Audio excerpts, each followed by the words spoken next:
की आफ्रिकेमध्ये विमान कोसळलेलं आहे। सुदान इथे विमानाला अपघात झालेला आहे आणि या दुर्घटनेमध्ये 40 जणांचा मृत्यू झाल्याचं कळतंय।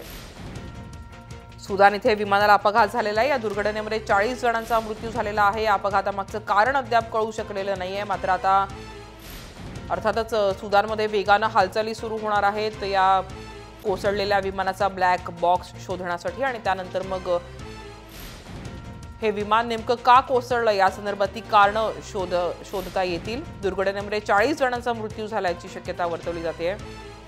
आपले प्रतिनिधी मनोज सातवी सध्या आपल्या सोबत। मनोज, काय या अपघाताविषयीची माहिती मिळतेय? 40 जणांचा मृत्यू झाल्याचं कळतंय। नक्कीच राजकमल, अतिशय दुर्दैवी अशी घटना आहे।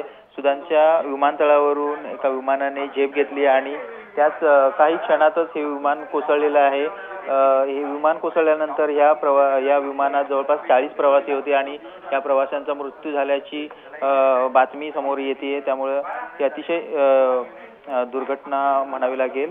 आणि काही दिवसापूर्वीच आपल्याला माहिती आहे की इजिप्तमध्ये अशा प्रकारचे रशियाचं विमान कोसळलेलं होतं आणि याच्यामध्ये 224 जणांचा मृत्यू झालेला होता।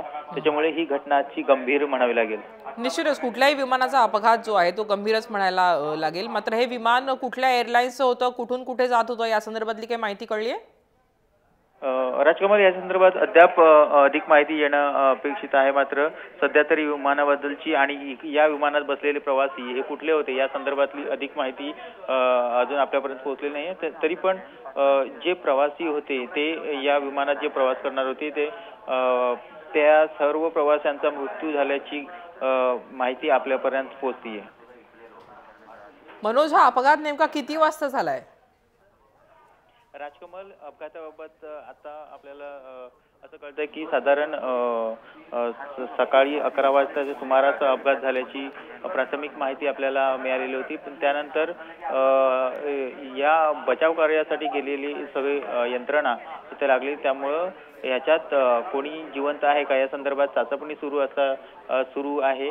मात्र सर्व यंत्रणा कामाला लागलेल्या असताना माहिती अशी आली की ह्या विमानातले सर्व प्रवासी जवळपास मृत्यू झालेले आहेत।